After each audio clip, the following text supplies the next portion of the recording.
श्रीराम समर्थ. सुस्वागतम. हिंदू जागृती न्यास व श्री घंटाळी देवी संस्थांच्या प्रभाते बनी या कार्यक्रमात डॉक्टर अश्विनी बापटचा सस्नेह नमस्कार. श्री ब्रह्मचैतन्य महाराज गोंदवलेकर प्रवचन. 5 ऑगस्ट. देहच मी हा भ्रम. आपण कोण, आपले कर्तव्य काय हे कळणे जसे व्यवहारात जरुरी असते, तद्वतच परमार्थात सुद्धा मी कोण हे कळले पाहिजे. ज्याला मी माझे म्हणतो तो मी नव्हे खास. माझा देह म्हटल्यावर मी त्याहूनही निराळा नव्हे का? देहाला ताप आला तर मला ताप आला, देह वाळला तर मी वाळलो असे म्हणतो, ही चूक, हाच भ्रम. वास्तविक देहाहून वेगळा असूनही देहच मी अशी भावना केली म्हणून मी सुखदुःख अनुभवू लागलो. दुःख नको, सुख हवे असे मला वाटते. याचा अर्थ माझे मूळचे स्वरूप हे नित्य सुखरूपच असले पाहिजे. नदीच्या पात्रातले पाणी आणि तिथूनच भांड्यात आणलेले पाणी दोन्ही एकच. पण भांड्यातल्या पाण्याला चव किंवा स्वाद निराळाच येत असेल तर भांड्यात घाण आहे असे आपल्याला समजते.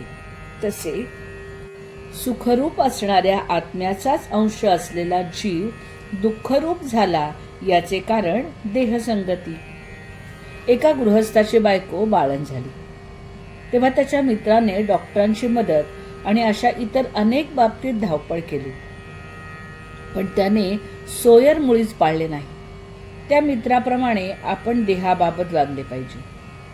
एखादे झाड काढायचे असेल आणि ते पुन्हा वाढू नये अशी इच्छा असली तरी त्याची पालवी वरवर खुडून काम होत नाही.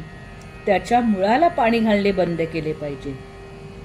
तद्वतच संसाररूपी वृक्षाला आम्ही अभिमानाचे पाणी वारंवार घातल्यामुळे तो इतका फोफावला आहे, तो अभिमान नष्ट केला पाहिजे. मी कर्म केले हा भ्रमच काढून टाकला पाहिजे. खरा करता ईश्वर असताना जीव विनाकारणच मी करता असे मानतो. कर्तृत्व आपल्याकडे घेतल्यामुळे जीव सुखदुःख भोगतो.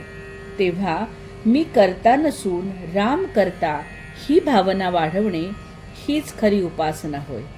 आपल्या आयुष्यात ज्या ज्या गोष्टी घडतात त्या सर्व भगवंताच्या इच्छेनेच घडतात अशी पूर्ण खात्री झाली की मग सुखदुःख उरतच नाही. ज्याची खरी अशी निष्ठा आहे त्याचे तेज काही निराळेच असते. अशा माणसाला अचल समाधान लाभते. किंबहुना हेच साधुत्वाचे मुख्य लक्षण जाणावे. हे आपल्या अंगी यावे म्हणून साधनाची सर्व खटाटप असते. खरोखर तुम्ही सर्वांना आता पुन्हा एकच सांगतो की सदैव नामात राहण्याचा प्रयत्न करा आणि नीतीला धरून राहा. त्यानेच तुम्हाला भगवंत भेटेल. परमार्थात नीतीला, शुद्ध आचरणाला फार महत्व आहे. जो शुद्ध मनाने परमेश्वराचे चिंतन, नामस्मरण करतो त्याला सहाय्य करायला परमेश्वर सदैव तत्पर असतो. आपण ज्या परमेश्वराला शरण जाऊन त्याच्या नामाचे प्रेम मागूया. दीनदयाळ भक्तवत्सल परमेश्वर कृपेचा वर्षाव करेल याची खात्री बाळगा. बोधवचन. नामस्मरण समजून करावे. समजून म्हणजे राम करता या भावनेत राहून नामस्मरण करावे. आजचा हिंदू कर्तव्य दिनविशेष. 5 ऑगस्ट. श्रावण मासारंभ. दर्शमास इष्टी. शिवपूजन. आजची शिवामूठ तांदूळ.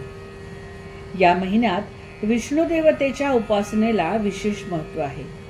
भागवत पुराणाचे वाचन, भागवत कथा सप्ताह, स्नान, दान, जप याचे आचरण या महिन्यात केले जाते.